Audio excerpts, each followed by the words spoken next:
يغفر لكم ذنوبكم والله غفور رحيم. وقال الله سبحانه وتعالى أن خلق لكم من أنفسكم أزواجا لتسكنوا إليها وجعل بينكم مودة ورحمة إن في ذلك لآيات لقوم يتفكرون. صدق الله العظيم. وقال رسول الله صلى الله عليه وسلم خيركم خيركم لأهله وأنا خيركم لأهلي. وقال عليه الصلاة والسلام أيضا أنا عبد الله ورسوله أو كما قال رسول الله صلى الله عليه وسلم.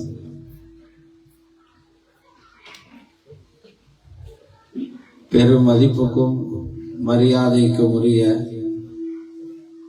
உலமா பெருந்தகைகளே, இந்த மஸ்ஜிதினுடைய நிர்வாக தலைவர் மற்றும் நிர்வாக உறுப்பினர்களே, இங்கு வீற்றிருக்கும் இந்த ஊரினுடைய பிரமுகர்களே, முக்கியஸ்தர்களே, பெரியார்களே, சகோதரர்களே, தாய்மார்களே, மாணவ செல்வங்களே, உங்கள் அனைவர்களுக்கும் அல்லாஹ்வுடைய அருளும் பரக்கத்துகளும் பாக்கியங்களும் ஈருலகிலும் கிடைக்கட்டும் என்று பிரார்த்தித்தவனாக எனது இந்த உரையை ஆரம்பம் செய்கிறேன். இன்றைய நாளில் இந்த நிகழ்வு நடப்பதற்குரிய பிரதானமான காரணம், இன்று ரபியுனில் அவ்வல் மாதம் 12ஆம் நாளாக இருக்கிறது. எல்லோருக்கும் தெரியும், இந்த தினத்தில் ஹஜ்ரத் முஹம்மது ஸல்லல்லாஹு அலைஹி வஸல்லம் அவர்கள் பிறந்தார்கள். ஹஜ்ரத் ரசூலுல்லாஹி ஸல்லல்லாஹு அலைஹி வஸல்லம் அவர்கள் ஒரு நாள் மாத்திரம் நினைவு கூறப்படக்கூடியவர்கள் அல்ல. முஸ்லிமை பொறுத்தவரையில் அவனுடைய வாழ்நாள் முழுக்கவும் ஒவ்வொரு நிமிடமும் அவன் கண் முன்னே நிற்க வேண்டியவர்கள் தான் ஹஜ்ரத் முஹம்மது ஸல்லல்லாஹு அலைஹி வஸல்லம்.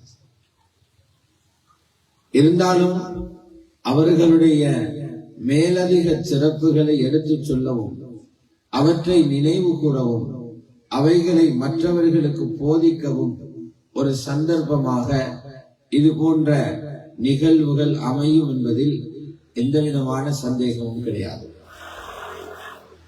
அல்லாஹ்வுடைய நல்லடியார்களே, ஹஜ்ரத் ரசூலுல்லாஹி ஸல்லல்லாஹு அலைஹி வஸல்லம் அவர்களை பொறுத்தவரையில் அவர்களுடைய சிறப்புகள் அது அலாதியான தனியான தன்மைகள் கொண்டவைகள். அவர்களுடைய சிறப்பு குர்ஆனின் பல சூறாக்களில், பல வர்ணங்களில், பல அமைப்புகளில் அல்லாஹ் அவர்களுடைய சிறப்பை பேசியிருக்கிறான். அல்லாஹ்வை அவர்களுடைய சிறப்பை பேசியிருக்கிறான் என்றால் அதற்கு மேலால் அவர்கள் சிறப்புக்குரியவர்களா என்ற கேள்வி கேட்பதற்கு இடமில்லை. அல்லாஹ் தன்னுடைய குர்ஆனில் அன்பு நபி ஸல்லல்லாஹு அலைஹி வஸல்லம் அவர்களுடைய சிறப்பை பற்றி, அவர்களுடைய உயர்தரமான அந்த கண்ணியத்தை நமக்கு கற்பிப்பதற்காக சில வேலைகளை அல்லாஹ் பார்த்திருக்கிறார். ஏனென்றால் இந்த சமூகத்தில் யாருடைய உள்ளத்திலும் அல்லாஹ்வுடைய ரசூல் ஒரு சாதாரணமானவர்கள். என்ன குர்ஆன் என்பது அல்லாஹ்வுடைய பேச்சு. குர்ஆன் என்பது கலாமுல்லாஹ், ரப்புடைய பேச்சு. அந்த பேச்சுகள் அனைத்தையும் ரப்பு இறக்கி வைத்தது ஹஜ்ரத் முஹம்மது ஸல்லல்லாஹு அலைஹி வஸல்லம் அவர்களை தாண்டித்தான் குர்ஆனுடைய ஒவ்வொரு எழுத்தும் எங்களுக்கு வந்துச்சு. குர்ஆனில எந்த எழுத்தும் இல்ல ரசூலுல்லாஹ்வை விட்டுட்டு வேறொரு இடத்துல இறங்கிச்சு என்று சொன்ன எந்த ஒரு எழுத்தும் குர்ஆன்ல இல்லை. குர்ஆன்ல உள்ள அவ்வளவு முஹம்மது ஸல்லல்லாஹு அலைஹி வஸல்லம் அனுப்பப்பட்டது. அந்த குர்ஆன்ல இருக்குது, நான் முன்னைய நபிமார்களோட எப்படி கதைச்சேன் என்றெல்லாம் சொல்லியிருக்கிறார். உங்களை முன்னால வந்த நபிமார்களை பேசும்போது எப்படி அவர்களோடு பேசி இருக்கிறேன்னு சொல்லியிருக்கிறார். அவர்களது பெயரை சொல்லி அல்லாஹ் கூப்பிட்டிருக்கிறார். முதல் நபி, முதல் மனிதர், எங்கள் எல்லோருடைய அப்பா ஆதம் அலைஹிஸ்ஸலாத்தை பத்தி குர்ஆன்ல சொல்லுகிறாங்க. அவரோடு உரையாடும் போது யா ஆதம் என்று பேசியிருக்கிறேன், ஆதமே என்று பேர் சொல்லி பேசியிருக்கிறேன். நூஹ் நபியோடு பேசும்போது யா நூஹ் என்று பேசியிருக்கிறார். இப்ராஹிம் நபியோடு பேசும்போது யா இப்ராஹிம் என்று பேசியிருக்கிறார். மூசா அலைஹிஸ்ஸலாத்தோடு பேசும்போது யா மூசா என்று பேசியிருக்கிறார். அய்யூப் அலைஹிஸ்ஸலாத்தோடு பேசும்போது அய்யூப் என்று பேசியிருக்கிறார். ஹஜ்ரத் ஈசாவுடன் பேசும்போது யா ஈசா என்று பேசியிருக்கிறார். ஆனால் எந்த குர்ஆனில் 6200 சொச்சம் ஆயத்துகள் ஹஜ்ரத் முஹம்மது ஸல்லல்லாஹு அலைஹி வஸல்லம் அவர்களுக்கு இறக்கப்பட்டுச்சோ அந்த குர்ஆனில எந்த ஒரு இடத்திலும் யா முஹம்மது என்று பெயர் சொல்லி அல்லாஹ் கூப்பிட்டதில்லை. முழு குர்ஆனை தேடி பாருங்க, ரசூலுல்லாவை பெயர் சொல்லி அல்லாஹ் கூப்பிட்டதில்லை. எந்த ஒரு ஆயத்திலும் யா முஹம்மது என்று அல்லாஹ் கூப்பிட்டதில்லை. இதற்கு பதிலாக அவர்களது சிறப்பு பட்டத்தை சொல்லி அல்லாஹ் பேசியிருக்கிறார். யா அய்யுஹன் நபி என்று பேசியிருக்கிறார். நபித்துவம் என்ற பதவியை சுமந்தவரே, யா அய்யுஹர் ரசூல் ரிசாலத் என்ற தூதுவத்தை சுமந்தவரே, யா அய்யுஹல் முஸம்மில் வஹீன் கனத்தினால் போத்திக் கொண்டிருப்பவரே, யா அய்யுஹல் முத்தஸ்ஸிர் போத்திக் கொண்டிருப்பவரே, தாஹா யாசீன் இப்படி எல்லாம் பல பெயர்களில் அவர்களுடைய சிறப்பு பட்டங்களை சொல்லி இருக்கிறார். எங்கேயும் அன்னாரின் பெயரை சொல்லி யா முஹம்மது என்று கூப்பிட்டதில்லை. இது எவ்வளவு பெரிய ஒரு கண்ணியம் என்று பாருங்க. இது தவிர குர்ஆனில 4 இடங்களில முஹம்மத் என்ற வார்த்தை இருக்கிறது. அது கூப்பிடவில்லை, ஏ முஹம்மது என்று கூப்பிடவில்லை. இடைச்சொற்களாக வரக்கூடிய 4 இடங்களில் முஹம்மது இருக்குது. ஒரு இடத்துல குர்ஆன்ல அஹ்மத் என்று இருக்குது. அதை கூட மொட்டையா அல்லாஹ் சொல்லல. மொட்டையா சொல்லிட்டா அல்லாஹ்வும் சும்மா பேரா சொல்லி இருக்கிறான்னு யாரும் விளங்கிடுவாங்கிறதுக்காக பேரை சொல்லும் போது அவர் ஒரு ரசூல் என்பதை உணர்த்திய சொல்லி இருக்கிறார். முதலாவது இடத்தை பாருங்க, சூரா ஆலி இம்ரான்ல இருக்குது, வமா முஹம்மதுன் இல்லா ரசூல், முஹம்மது ஸல்லல்லாஹு அலைஹி வஸல்லம் அல்லாஹ்வுடைய தூதுவரே என்று வேறில்லை. இரண்டாவது சொல்லுகிறான் சூரத்துல் அஹ்ஸாபில், மா கான முஹம்மதுன் அபா அஹதின் மின் ரிஜாலிக்கும், ஹஜ்ரத் முஹம்மத் உங்களுடைய ஆண்களில யாரிடையும் வாப்பவல்ல, வலாக்கின் ரசூலுல்லாஹ், ஆனால் அவர்கள் அல்லாஹ்வுடைய தூதுவராக இருக்கிறார்கள். மூன்றாவது இடம் சூரா முஹம்மதில் இருக்கிறது, வஆமனு பிமா நுஸ்ஸில அலா முஹம்மதின், முஹம்மத் மீது இறக்கப்பட்ட ஸல்லல்லாஹு அலைஹி வஸல்லம் அவர்கள் மீது இறக்கப்பட்ட வேதத்தை அவர்கள் நம்பினார்கள். அந்த முஹம்மது ஸல்லல்லாஹு அலைஹி வஸல்லம் யார்? வஹுவல் ஹக்கு மின் ரப்பிஹிம், அவர்களுடைய ரப்பிடம் இருந்து அனுப்பப்பட்ட உண்மையான தூதுவர். நான்காவது இடம் சூரத்துல் ஃபத்ஹில இருக்கிறது, முஹம்மதுர் ரசூலுல்லாஹ், முஹம்மது ஸல்லல்லாஹு அலைஹி வஸல்லம் அல்லாஹ்வுடைய தூதர். ஒரு இடத்தில் அஹ்மத் என்று சூரத்துல் ஸஃப்ல இருக்கிறது. ஈசா அலைஹிஸ்ஸலாம் சொல்றாங்க அவங்களுடைய சமூகத்துக்கு, நான் இந்த உலகத்துக்கு என்னத்துக்கு வந்தேன் என்று சொன்னாங்க. நான் இந்த உலகத்துக்கு வந்தது எனக்கு முன்னால வந்த நபிமார்களை பொய் என்று சொல்லவோ, பின்னால வாரவர்கள் எல்லாம் உருப்படாதவர்கள் என்று சொல்லவோ வரல. அது ஒரு நபியுடைய பண்பல்ல. எனக்கு முன்னால வந்தவர்கள் நபிமார்கள் எல்லாம் சத்தியமானவர்கள் என்று சொல்லவும், பின்னால் என்னை விட சிறந்த ஒரு நபி வரப்போறார் என்ற செய்தி சொல்லவும் வந்தேன். சொன்னார்கள், இன்னி ரசூலுல்லாஹி இலைக்கும், இன்னி ரசூலுல்லாஹி இலைக்கும், நான் உங்களிடம் வந்திருக்கிறேன் அல்லாஹ்வுடைய தூதுவராக. முஸத்திகல் லிமா பைன யதைய மினத் தௌராத், எனக்கு முன்னால இருந்த தௌராத்தை உண்மைப்படுத்தியவனாக, வ முபஷ்ஷிரன் பிரசூலின், இன்னொரு ரசூல் ஒன்று வரப்போகிறார் என்ற சுபச்செய்தி சொன்னவனாக. அந்த ரசூல் எப்படி இருப்பார்? யதி மின் பஅத் இஸ்முஹு அஹ்மத், எனக்கு பிறகு அஹ்மத் என்று பெயர் சூட்டிய ஒரு ரசூல் வரப்போகிறார். இந்த 5 இடங்களிலே பாருங்க, பெயர் சொன்ன இடங்களில் அவர் அல்லாஹ்வின் ரசூல் என்ற பதங்களை சேர்த்து தான் அல்லாஹ் சொல்லி இருக்கிறார். இதிலிருந்து உங்களுக்கு புரிந்து கொள்ள முடியும் அல்லாஹ்வே எவ்வளவு தூரம். அவன் ரப்பு, ஹஜ்ரத் ரசூலுல்லாஹ் மக்லூக், அவன் எஜமான், இவர்கள் அவர்களால் படைக்கப்பட்ட படைப்பினம். அப்படி இருந்தும் எங்களுக்கு ஒழுக்கம் கற்பிப்பதற்காக என்னுடைய ரசூலை நீங்கள் எல்லோரும் சங்கை செய்ய வேண்டும், கண்ணியப்படுத்த வேண்டும். அப்பொழுதுதான் உங்களுடைய ஈமான் முழுமையடையும், நீங்களும் அவர்களுடைய தீனுக்கு கட்டுப்படுவீர்கள் என்ற கல்வியை, போதனையை தருவதற்காக அல்லாஹ் இப்படி ஒரு ஏற்பாடு செய்திருக்கிறார். குர்ஆன்ல சொல்லி இருக்கிறான், யா அய்யுஹல்லதீன ஆமனூ லா தர்ஃபஉ அஸ்வாதகும் ஃபௌக ஸௌத்தின் நபி, ஈமான் உள்ளவர்களே, இறை விசுவாசிகளே, நபிகளாரின் சப்தத்தை காண உங்களுடைய சப்தத்தை உயர்த்த வேண்டாம். பேசுற ஒழுக்கத்தை எல்லாம் படிச்சு கொடுக்கிறாங்க. ரசூலுல்லாஹ்வுக்கு முன்னிலையில யாரும் சத்தமா கதைக்க கூடாது. இந்த ஆயத்து எப்போ இறங்குச்சு தெரியுமா? இந்த ஆயத்து எப்போ இறங்குச்சு? சஹீஹுல் புகாரியில கிதாபு தஃப்சீர்ல இருக்கு. ஒரு கோத்திரம் வந்தாங்க, பனு தமீம் என்ற ஒரு அரபு கோத்திரம். அவர்கள் வந்து சொன்னாங்க, யா ரசூலல்லாஹ், எங்களோட ஊருக்கு ஒரு தலைவர் நியமிக்கணும், பொறுப்பாக ஒருத்தரை நியமிங்கன்னு சொன்னாங்க. ஸல்லல்லாஹு அலைஹி வஸல்லம் வணக்கம், தன்னிச்சையாக எதையும் முடிவெடுக்க மாட்டாங்க, மஷூரா செய்துதான் எடுப்பாங்க. முன்னால் இருந்த மூத்த சஹாபாக்கள் கேட்கிறாங்க, இந்த வந்திருக்கிறவர்கள்ல யாரும் பொருத்தம்? ஹஜ்ரத் அபூபக்கர் சித்திக் ரலியல்லாஹு அன்ஹு சொன்னாங்க, இது சஹீஹ் புகாரியில் இருக்கிற செய்தி. அம்மிரில் காக்கா, யா ரசூலல்லாஹ், காக்கா இப்னு மஅபத் ஒருத்தர் வந்திருக்கிறார், நல்ல பொருத்தம், அவரை தலைவரா போடுங்க. ஹஜ்ரத் உமரிடத்துல கேட்டாங்க, அவரு சொன்னாங்க, இன்னொருத்தர் இருக்கிறார் அக்ரா இப்னு ஹாபிஸ், அவரை போடுங்க யா ரசூலல்லாஹ். ரெண்டு பேரும் ரெண்டு கருத்து. இப்போ ஹஜ்ரத் அபூபக்கர் சொன்னாங்க, உமர், எப்பவுமே நீங்க என்னோட கேம் தானா, நான் ஒருத்தரோட பேரை சொன்னா நீங்க இன்னொருத்தரோட பேரை சொல்றேன், இதுதான் அவரோட வழக்கம். அப்படி இல்ல, ஹஜ்ரத் உமர் சொல்லாரு, உங்களை எதற்கு சொல்லல, நான் எனக்கு வந்த கருத்தை சொன்னேன், எனக்கு வந்த கருத்தை சொன்னேன் என்று அவரு சொல்ல, ரெண்டு பேருடைய பேச்சுகளும் மாறி மாறி வர அந்த சத்தம் உயர்ந்து விட்டது. யாருடைய பேச்சை? அபூஜஹலுடைய, அபூலஹபுடைய இல்ல, நபிமார்களுக்கு பிறகுள்ள மிகச்சிறந்த ஈமான்தாரி தான் சையதுனா அபூபக்கர் சித்திக் ரலியல்லாஹு அன்ஹு. மிகச்சிறந்த கலீஃபாக்களில் ஒருவர் ஹஜ்ரத் உமர் ரலியல்லாஹு அன்ஹு. ரெண்டு பேருடைய சத்தமும் உயர்கிறது. அல்லாஹ் இப்பதான் ஆயத் இறக்கிறான், ரசூலை முன்னுக்கு வச்சுட்டு சத்தம் போடாதீங்க. முஃமின்களுக்கு கொடுத்த பாடம் இது. லா தர்ஃபஉ அஸ்வாத்தக்கும் ஃபௌக ஸௌத்தின் நபி, நபிகளாரின் சத்தத்தை காண உங்க சத்தத்தை உயர்த்தாதீங்க. அந்த ஆயத்துடைய தொடர் எங்கு போய் முடியும் தெரியுமா? இதற்கு பிறகு யாராவது இந்த வேலை பார்த்தீங்கன்னா உங்களுக்கு தெரியாமலே அமல் எல்லாத்தையும் அழிச்சு போட்டுருவாங்க. கியாமத்தில் ஒளிவி பாப்பீங்க, பட்டோலையில் ஒரு நன்மையும் இருக்காது. அன்தஹ்பத அஅமாலுக்கும் வஅன்தும் லா தஷ்உரூன், நீங்க உணராமலே உங்கள் அமல்களை அழிச்சு போடுவாங்க.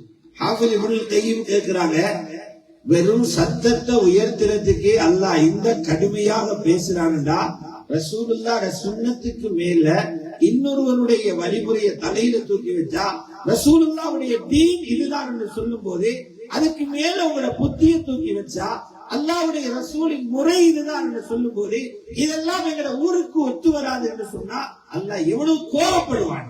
சத்தத்தை தூக்கி வச்சதுக்கு ரப்புக்கு இவ்வளவு கோபம் வருகிறதா? அவர்கள் ஒன்றை அறிமுகப்படுத்தி இருக்க, அதுக்கு மேல இன்னொன்று கொண்டு வந்து வச்சிருந்தீங்கடா, அல்லாஹ்வுக்கு எவ்வளவு கோபம் வரும் என்று சிந்திச்சு பாருங்க. இதெல்லாம் நபி அலைஹிஸ்ஸலாத்து வஸ்ஸலாம் அவர்களை பற்றிய செய்திகள். நான் சொன்னது ஒன்று ரெண்டு, ஆயிரம் ஆயிரம் ஆயிரமாக குர்ஆனில் மாத்திரம் அல்லாஹ் சுப்ஹானஹு வ தஆலா அன்னாரை பற்றி, அன்னாரது மார்க்கத்தை பற்றி, அன்னாருடைய தீனை பற்றி அல்லாஹ் பேசிக் கொண்டிருக்கிறார்.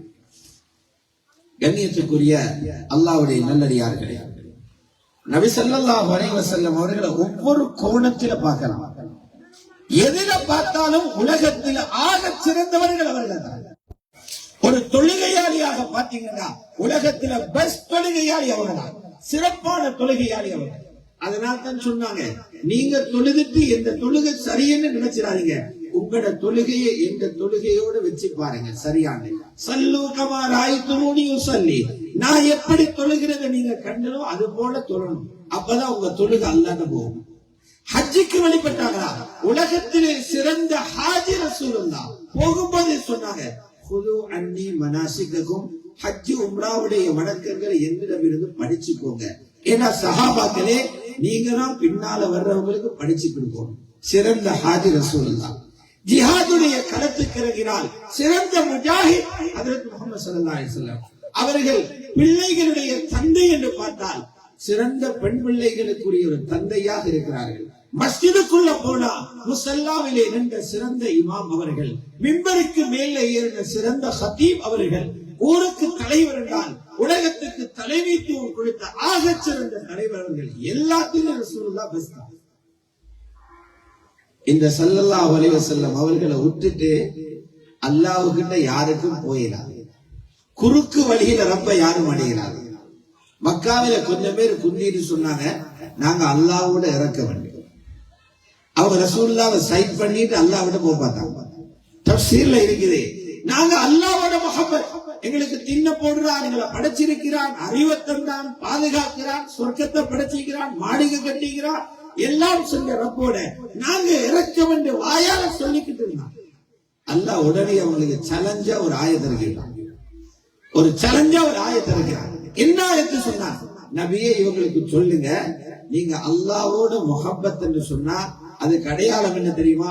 ரசூலாகி எனக்கு பின்னால வரணும். முஹப்பத்துக்கு அடையாளமே இத்திபாதான். குல் இன் குன்தும் துஹிப்பூனல்லாஹ ஃபத்தபிஊனி, நபி அவர்களுக்கு சொல்லுங்கள், நீங்கள் அல்லாஹ்வை நேசிக்கிறவர்களாக இருந்தால், அல்லாஹ்வோடு உண்மையாகவே உங்களுக்கு இரக்கம் இருக்கிறா, நபியாகிய என்னை பின்பற்றுங்கள், எனக்கு பின்னால வா. என்ன விட்டுட்டு குறுக்கு வழியில் அல்லாஹ்ட்ட போயிடலாம். ஃபத்தபிஊனி, அப்படி வந்தீங்கன்னா தான் நீங்க நேசிக்கிறதை விட அல்லாஹ் உங்களை நேசிக்குவார். யுஹிபுக்குமுல்லாஹ், நபிகளாரின் பின்னால நீங்க போனீங்கன்னா உங்களோட நடை, உடை, பாவனை, பேச்சு, கலாச்சாரம், இபாதத், இந்த எல்லாம் நபியை போல ஆனாதான் அல்லாஹ்வோட ரசூலோட முஹப்பத்துல்லாஹ்வாக மாறுவீங்க. அல்லாஹ் உங்களை நேசிப்பார். கண்ணியத்துக்குரிய அல்லாஹ்வுடைய நல்லடியார்களே, இந்த நபி ஸல்லல்லாஹு அலைஹி வஸல்லம் அவர்களுடைய பல தலைப்புகள் அவர்களை பத்தி பேசலாம். நான் ஒரு தலைப்பில ஒரு பகுதியை தெரிவு செய்தேன், கொஞ்சம் பேசலாம். அது என்ன தலைப்பு தெரியுமா? அதிகமாக பேசப்படாத தலைப்பு, திருமணம், குடும்ப வாழ்க்கை என்ற தலைப்பு. திருமணத்துக்கு உலகத்திலே அற்புதமான ஒரு விளக்கத்தையும் அறிமுகத்தையும் செய்து வைத்தவர்கள் ஹஜ்ரத் முஹம்மது ஸல்லல்லாஹு அலைஹி வஸல்லம். உலகத்தில் வேற யாரும் அப்படி ஒரு அற்புதமான விளக்கம் சொல்லல. நபி ஸல்லல்லாஹு அலைஹி வஸல்லம் என்ன தெரியுமா சொன்னாங்க? திருமிதி ஷரீஃப்ல இருக்கிறது. இன்னைக்கு எங்கட பிள்ளைகளுக்கு ஒரு பாரிய பிரச்சனை இருக்கு. அது என்ன பிரச்சனை சொல்லுங்க? வாலிபர்களுக்கு தெரியாது ஏன் திருமணம் செய்கிறோம், முடித்தவருக்கும் தெரியாது, முடிக்க போறவருக்கும் தெரியாது, பெண்களுக்கும் தெரியாது, என்னென்னவோ விலகி இருக்கிறாங்க. அதுக்கு என்ன காரணம்னு சொல்லுங்க? நாங்க எல்லாம் பழகிறது பிற மத மக்களோட, அவங்களோட தான் ஸ்கூல் போறது, அவங்களோட தான் பஸ்ல போறது, அவங்களோட தான் புலங்குறது, போன்ல பாக்குறதும் அவங்களோட செய்திய, பத்திரிகையில படிக்கிறதும் அவங்களோட செய்திய, கதைக்கிறதும் அவங்களோட செய்திய. இதனால அவங்களோட செய்திகள் எங்களை நெஞ்சில பரகின அளவுக்கு ரசூலுல்லாஹ் எங்களை நெஞ்சுக்குள்ள வரல, எங்களை இஸ்லாம் எங்களை நெஞ்சுக்குள்ள வரையில. அதனால அந்த கலாச்சாரம் நம்ம கலாச்சாரம் போல மாறி போச்சு. அவங்களோட செயற்பாடுகள் இதுதான், இப்படித்தான் இருக்கணும் என்கிறது போல எங்களுக்குள்ள வேறுபடி போச்சு. இப்ப எங்களோட கல்யாணம் என்ன, கல்யாணம் என்ன இவங்க நினைக்கிறாங்க, உடுக்கிறதும் சாப்பாடு போடுறதும், உடுக்கிறதும் சாப்பாடு போடுறது. அப்படின்னா திருமணம் பேசின உடனே ஒரு வாலிபர் சம்பாதிக்கிறார், எதுக்கு தெரியுமா? 200 சகனுக்கு சாப்பாடு போடுறது. அப்படிதான் அவர் சம்பாதிக்கிறார். இவர் நினைக்கிறார், நிக்காஹுக்கு முன்னால நடக்கிற ஃபங்க்ஷன்ஸ் இருக்குது இல்லையா, அந்த நிகழ்வுகள், திருமணத்துக்கு முன்னாலான நிகழ்வுகள், இந்த நிகழ்வுகள் தான் திருமணம் என்று நினைக்கிறாரு. அவருக்கு திருமணம் தெரியாது. அதனால உடுப்பு தைக்கிறதுக்கு சம்பாதிக்கிறாரு, சாப்பாட்டுக்கு சம்பாதிக்கிறாரு, பெரிய ஹோல் புக் பண்றதுக்கு சம்பாதிக்கிறாரு, வேறு வேறு நிகழ்வுகளுக்கு சம்பாதிக்கிறாரு. எல்லாம் சாப்பிட்டுட்டு போன பிறகு கணவனும் மனைவியும் மட்டும் மிச்சம். எல்லாம் மச்சான் நல்லா இருந்து சாப்பாடு கையை கொடுத்துட்டு போயிடுறாங்க. அதுக்கு அடுத்தது என்ன தொடங்குறன்னு தெரியும் அவனுக்கு, என்ன தொடங்குறன்னு தெரியாது. முடிவு என்ன ஆகுது தெரியுமா? எத்தனை வீடுகள்ல பத்ர் யுத்தம் ஒரு வீட்டுல, இன்னொரு வீட்டுல உஹது யுத்தம், இன்னொரு வீட்டுல ஹந்தக் யுத்தம், சண்டை சண்டையாக வந்து காலியார்க கோட்டுக்கு போயிட்டு பயில்களை கிண்டி பார்த்தா நாடுகிற அளவுக்கு செய்திகள். சில ஊர்கள் இருந்து போர்ட் ஆஃப் காவி இருக்குது, காவிமார் எல்லாம் இயக்குற ஒரு சபை இருக்குது கொழும்பில, காவிமார்கள தலைமையகம். அந்த இடத்துக்கு கடிதம் எழுதியிருக்கிறாங்க, எங்கட மாவட்டத்துக்கு காவி கோட் போதாது, எங்கட ஊருக்கு தனியான கோட்டை வச்சுட்டாங்க. இது சந்தோஷமான செய்தியா? காவி கோட்டை கூட்டி கேட்கிறது அவ்வளவு பிரச்சனை, அவ்வளவு பிரச்சனை. நிறைய வீடுகள்ல சந்தோஷமாக வாழ்றாங்க இல்ல, ஊரு சொல்லுது அவங்க கணவன் மனைவி என்று. ஆனா அவங்க 2 பேரும் கீரியும் பாம்பும் போல இருக்கிறாங்க. ஊருக்கு தான் கணவன் மனைவி, அவங்க உண்மையில கணவன் மனைவி அல்ல. அந்த வீட்டினுடைய மதிலுக்கு சொகருக்கு பேச முடியும்டா, கூரைக்கு பேச முடியும்டா, உள்ள நடக்கிற சண்டைகளை அப்படி புத்தகமாக எழுதி போட்டுடும். அப்படி இதுக்கெல்லாம் காரணம் இஸ்லாம் சொல்லுகிற திருமண வாழ்க்கையை படிக்காது. இந்த ரசூலுல்லாஹ் பிறந்த மீலாதுடைய தினத்தில் நான் உங்களுக்கு சொல்றேன், ரசூலுல்லாஹ்வை இந்த உலகத்தில் திருமணத்துக்கான உண்மையான நோக்கத்தை அறிமுகப்படுத்தி வைத்த மாமனிதர் ஸல்லல்லாஹு அலைஹி வஸல்லம். திருமணம் என்றா என்ன என்கிறது அவருடைய வாழ்க்கையால் ஒரு வரைவிலக்கணம் சொன்னார். திருமணத்துக்கு கிதாபில் ஒரு வரைவிலக்கணம் இருக்கிறது, அது வேற. நபி அவர்களது திருமண வாழ்வினால் ஒரு வித்தியாசமான வரைவிலக்கணம் சொன்னார். என்ன சொன்னாங்க தெரியுமா? திருமணம் என்பது தன்னோடு இணைந்து வாழ வந்த பெண்ணை அல்லாஹ்விடம் நெருக்கி வைப்பதே திருமணம். தன்னோடு இணைந்து வாழ, தனது தாய் தந்தையரை விட்டு பிரிந்து தன்னோடு இணைந்து வாழ வந்த பெண்ணை தனது ரப்புடன் நெருக்கி வைப்பது திருமணம். தனக்கு வாழ்க்கை கொடுக்க வந்த கணவருக்கு இணைந்து அந்த கணவரை பாதுகாத்து சுவர்க்கம் செல்ல அவனுக்கு உதவியாக நிற்பதை மனைவி. இந்த வரைவிலக்கணத்தை ரசூலுல்லாஹி ஸல்லல்லாஹு அலைஹி வஸல்லம் சொல்லிக் கொடுத்தார். அல்லாஹ்வுடைய நல்லடியார்களே, நபிகளாருடைய திருமண வாழ்க்கையை பாருங்க. திருமிதியில் ஒரு ஹதீஸ் இருக்குது, நல்ல கவனமாக கேளுங்க. இந்த ஹதீஸ் சொன்னாங்க நபி ஸல்லல்லாஹு அலைஹி வஸல்லம், கைருக்கும் கைருக்கும் லி அஹ்லிஹி என்ன. உங்களில மிக சிறந்தவர் யாரு தெரியுமா? கோடியில லட்சத்தில சொத்து வச்சிருக்கிறவர் அல்ல, 5-10 ஏக்கர் காணி வச்சிருக்கிறவர் அல்ல, அரசாங்க ஜொப் செய்கிறவர் அல்ல. உங்களில் சிறந்தவர் தனது மனைவியர்களிடத்தில் சிறந்தவர். எந்த கணவர் சிறந்தவர் தெரியுமா? மனைவிமார்கள் சிறந்தவங்க சொல்லுவோம் சொன்னாங்க ஸல்லல்லாஹு அலைஹி வஸல்லம். இப்ப நாங்கெல்லாம் என்ன யோசிப்போம்? பெண்கள் இதுக்கு அவங்களே முஹத்திஸாகி விளக்கம் சொல்லிடுவாங்க. பாத்தீங்களா ரசூலுல்லாஹ் என்ன சொல்லிக்கிறாங்க? கணவன்மார்களை பிடிக்கும் ஹதீஸாக இது இருக்குது. நிறைய பெண்கள் இந்த ஹதீஸை பாடவிட்டு வச்சிருக்கிறாங்க. கணவனை அடக்க, கணவனை பிடிக்க, கணவனை மடக்க, கணவனை தன்னுடைய கொண்ட்ரோல கொண்டு ரசூலுல்லாஹ் என்ன சொல்லியிருக்கிறாங்க? உங்களில் சிறந்தவர் யார்? தனது மனைவியிடத்தில் சிறந்தவர். அப்ப அதனால் என்ன செய்யணும்? நாங்க உங்களை நல்லவர் என்று சொல்லதாக இருந்தா நாங்க சொல்றதை எல்லாம் செய்யுங்க. இரியண்டா இரி, எலும்பண்டா எலும்பு, கொடுகண்டா கொடு, நிறுத்தண்டா நிறுத்து, போகண்டா போ, நில்லண்டா நெல்லு, கூட்டிக்கிட்டு போண்டா கூட்டிட்டு போ. இதை நீ செய்தாத்தான் நாங்க நல்லவன் சொல்லு. இதுதான் நாங்களும் விளங்கி இருக்கிறோம், பெண்களும் விளங்கி இருக்கிறோம். ஸல்லல்லாஹு அலைஹி வஸல்லம் அடுத்த பக்கம் சொன்னாங்க, பெண்களுக்கும் சொன்னாங்க. அவங்களையும் சும்மா விட்டு வைக்கல. பைஹக்கியில் இருக்கக்கூடிய சஹீஹான ஹதீஸ் ஸல்லல்லாஹு அலைஹி வஸல்லம் சொன்னாங்க, எந்த பெண்ணும் கணவனை விட்டுட்டு அல்லாஹ்கிட்ட போயிடலாம். கணவனை நீங்க தள்ளி போட்டு அல்லாஹ்விடத்துல நல்ல பெண்ணாக இல்லாதீங்க. அல்லாஹ்வுடைய திருப்பொருத்தம் கிடைக்கும் கணவன் பொருந்தி கொண்டாதான். கணவன் கோவிச்சிருந்தா அல்லாஹ்வோட பொருந்த மாட்டான். நீங்க கால் கடுக்க தஹஜ்ஜுத் தொழுதாலும் வேலை இல்லை. அல்லாஹ்வுடைய பொருத்தம் கிடைக்கும், கணவனுடைய திருப்பொருத்தம் இருந்தால். அல்லாஹ் கோவிச்சிருவா, கணவன் கோவிச்சான். அங்கேயும் ஒரு தொண்டு போட்டு பேலன்ஸ் பண்ணியாச்சு, 2 பேரும் கண்ட்ரோல்ல இருக்கும். இப்ப நபி அலைஹிஸ்ஸலாத்து வஸ்ஸலாம் இதை சொல்லி போட்டு அந்த ஹதீஸ் முடியல. உங்களில் சிறந்தவர் மனைவியர்களிடத்தில் சிறந்தவர் சொன்னாங்கல்ல, அந்த ஹதீஸ் முடியல. அப்ப நாங்கெல்லாம் புரிஞ்சிட்டோம், இவங்களுக்கு விருப்பமானது எல்லாம் கொடுத்தாதான், அவங்க சொல்றது போல நடந்தாதான் நல்ல பேரு கிடைக்கும், அதனால அது போல மாறிடுவோம் அப்படின்னு விளங்கிக்கிறோம். ஆனா நபி ஸல்லல்லாஹு அலைஹி வஸல்லம் சொன்னாங்க, அதெல்லாம் நான் சொன்னதுல விளக்கம். ஹதீஸுடைய அடுத்த பகுதி சொல்லுது. ஹதீஸுடைய அடுத்த பகுதி என்ன தெரியுமா சொல்லுது?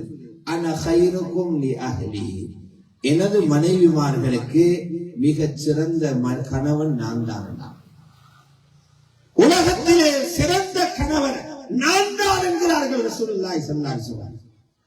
இன்று எந்த ரசூலை நினைவு கூறுகிறோமோ பெருமையுடன் சொன்னார்கள், நான் எனது மனைவியர்களுக்கு சிறந்த கணவர். இந்த வார்த்தை ரொம்ப யோசிக்க தூண்டிச்சு. ரசூலுல்லாஹ் எப்படி சொன்னாங்க தன்னை சிறந்த கணவர்? எப்படி சொன்னாங்க? ஒவ்வொருத்தருக்கும் 2 தட்டில வீடு குட்டி கொடுத்தாங்களோ? நபி அலைஹிஸ்ஸலாத்தை பாத்தீங்கன்னா 11 திருமணம் செஞ்சிருந்தாங்க.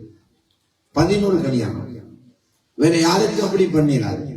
தேவையுள்ள ஒருத்தர் நீதமாக நடக்க முடியுமாக இருந்தால் அவருக்கு ஒரே நேரத்தில் 4 திருமணத்துக்கு மட்டுமே அனுமதி, 5வது கூடாது. நபிகளாருக்கு அல்லாஹ் கட்டுப்பாடே போடல, எவ்வளவு தேவையோட முடிச்சுங்க. அல்லாஹ்வுடைய ரசூல் 11 திருமணம் செஞ்சாங்க. அன்னார் வஃபாத் ஆகும் போது, மௌத்தாகும் போது 9 பெண்கள் ஒரே நேரத்தில் இத்தாவில் இருந்தாங்க. 9 பெண்கள்.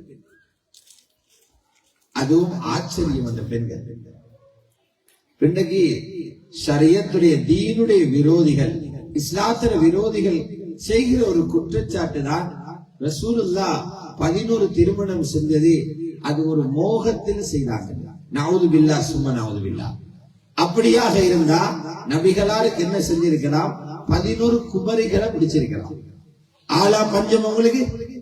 ரசூலுல்லாஹ் ஒரு வார்த்தையை சொன்ன உடனே பிறந்த மண்ணான மக்கா, காபாவை சுமந்து கொண்டிருக்கிற உலகத்தின் சிறந்த நகரமான மக்காவை விட்டு நிரந்தரமாக பிரிந்து 1000க்கும் மேற்பட்ட குடும்பங்கள் மதீனாவுக்கு வெளியாகினார் என்றார். ரசூலுல்லாஹ் பெண் கேட்டாலா கொடுக்க மாட்டாங்க. நபியின் வார்த்தையை கேட்டு ஆயிரக்கணக்கானவர்கள் உயிரை கொடுக்க முன்வந்தார்கள் என்றால் ரசூலுல்லாஹ்க்கு பெண் கொடுக்காமல் அல்ல. ஆனா ஸல்லல்லாஹு அலைஹி வஸல்லம் குமரியாக முடிச்சது ஒரே ஒரு பெண் தான், ஆயிஷா ரலியல்லாஹு அன்ஹா அவர்கள் மட்டும்தான். மற்ற 10 பேரும் விதவைகள். 10 பேரும் விதவைகள். ஏன் 11 முடிச்சாங்க? அல்லாஹ் இந்த முஹத்திஸீங்களுக்கு ரஹ்மத் செய்யணும், கபறுகளை பிரகாசமாக்கணும். எதிரிகளின் குற்றச்சாட்டுகளுக்கு பதில் சொல்லும் முகமாக அன்றே வரலாற்றை அலசி ஆராய்ச்சி செய்து ரசூலுல்லாஹ்வின் பலதார திருமணத்தின் நோக்கங்களை தனி கிதாபுகளாக எழுதி வெளியிட்டார். அதில் ஒன்று எழுதியிருக்கிறாங்க, உலகத்தில 11 வகையான குணம் படைத்த பெண்கள் இருக்கிறாங்க. ஆளுக்கால் டிஃபரண்ட். 11 வகையான குணம். இவருக்கிட்ட இருக்கிற குறை அவர்கிட்ட இருக்காது, அது அங்க நிறை. ஆனா அவருக்கிட்ட இருக்கிற நிறை இன்னொரு ஆளுக்கு குறை. ஒரு ஆளுக்கு சமைக்க தெரியாது, இன்னொரு ஆளுக்கு வீடு கூட்ட தெரியாது, இன்னொரு ஆளுக்கு மாமியோட பேச தெரியாது, இன்னொரு ஆளுக்கு கணவன் குடும்பம் என்றாலே நஞ்சி, இன்னொரு ஆள் பயணம் போகவே தயாரில்லை, இன்னொரு ஆள் கூட்டிக்கிட்டே திரியம்மா. இப்படி ஆளுக்கால் டிஃபரண்ட் 11 வகையான ஆட்கள் இருக்கிறார். அவன் நபி ஸல்லல்லாஹு அலைஹி வஸல்லம் ஒரு ஆளோட பேசியிருந்தாங்கடா, மத்தவங்க எல்லாம் குந்திட்டு சொல்லுவாங்க, ரசூலுல்லாஹ்வுக்கு என்ன நல்ல பொம்பளையும் தகப்பட்டிக்குது, நல்லா வாழ்ந்துட்டு போய்த்தாரு, எனக்கு கிடைச்சது பேய் அல்லவான்னு சொல்லியிருப்பான் அப்படின்னு சொல்லியிருப்பாங்க. அந்த கதை வராம இருக்கத்தான் ரசூலுல்லாஹ் 11 திருமணம் செஞ்சாங்க. 11 வகையான குணம் உள்ளவங்க. 11 வகையான குணம். இன்னைக்கு இருக்கிற பெண்களை போல சுத்த மூமினான பெண்களை எல்லாம் அப்ப முடிச்சாங்க. இன்னைக்கு பரம்பரை முஸ்லிம்கள். ரசூலுல்லாஹ்வின் மனைவிமார்கள் எல்லாம் ஒரே ஒரு ஆள் தான். பிறக்கிற நேரம் உம்மா வாப்பாவும் முஸ்லிம், ஆயிஷா நாயகி மட்டும்தான். மற்றவங்க எல்லாம் பிறக்கிற நேரம் வலதில காதில வாங்கும், இடது காதில இகாமத்தும் சொல்லப்பட்டவங்க இல்ல. 5 நேரம் பள்ளியில சொல்ல வாங்கு குழந்தையில காதில கேட்டவங்க இல்ல. சின்ன வயதிலே அலிஃபா சொல்லி கொடுக்கப்பட்டவங்க இல்ல. சின்ன வயதிலே கலிமா சொல்லி கொடுக்கப்பட்டவங்க இல்ல. ஷிர்க்குடைய குழியிலிருந்து வந்தவங்க, குஃப்ருடைய குப்பையில் இருந்து வந்தவங்க. யஹூதிகளுடைய ஒரு பெண்ணையும் நிக்காஹ் செஞ்சாங்க. சஃபியா ரலியல்லாஹு அன்ஹா யூத பெண், அவரையும் இஸ்லாத்துக்கு எடுத்து திருமணம் செஞ்சாங்க. 11 குணமுள்ளார்கள். நபி காட்டினாங்க, நீ நேராக நிற்க தயாரண்டா, ஆண்கள் நேராக நிற்க தயாரண்டா, நான் ஒரு சிலபஸ் ஒன்று கொடுக்கிறேன், அந்த சிலபஸ் செய்ய தயாரண்டா. பெண்கள் எந்த குணம் படிச்சிருந்தாலும் உனக்கு அந்த பெண்ணை சொர்க்கத்துக்கு ரெடி பண்ணலாம். சொல்லிட்டு மட்டும் போகல, ரசூலுல்லாஹ் செஞ்சும் காட்டினாங்க. 11 பேரோட வாழ்ந்தாங்க. நாளை கியாமத்திலையும் 11 பேரையும் சொர்க்கத்துக்கு கூட்டிட்டு போவாங்க. பல மனைவிமார்கள் பூமியில உயிருடன் இருக்கும் போதே சொர்க்கவாதி என்ற செய்தி அவர்களின் காதை குளிர வைத்ததை தன்னை விட 15-20 வயது மூப்பான ஹதீஜாவை பார்த்து சொன்னார்கள், ஹதீஜா ஃபில் ஜன்னா. கேட்ட நாளிலிருந்து எவ்வளவு துடிச்சிருப்பாங்க. ஹதீஜா, நீ சொர்க்கத்திலே இருப்பாய், உனக்குள்ள மாளிகை முத்தால கட்டப்பட்டிருக்கிறது, ஒரு டிஸ்டர்பும் இருக்காது, நீ அதுக்குள்ள ராகத்தாக இருப்பாய். அதில் ஜிப்ரீல் வந்து சொன்னாங்க, உங்களோட மனைவி ஹதீஜாவுக்கு அல்லாஹ் சலாம் சொன்னாங்க. வேற யாருக்கு இது கிடைக்கும்? தன்னை விட 45 வயது இளமையான ஹஜ்ரத் ஆயிஷாவை பார்த்து சொன்னாங்க, சுனனுன் நசாயில இருக்குது, ஆயிஷா மை ஃபில் ஜன்னா, ஆயிஷா என்னோட சொர்க்கத்தில் இருப்பாங்க. வயது கூடிய மனைவியோட வாழ்ந்து அவளையும் சொர்க்கமாக்கி இருக்குது.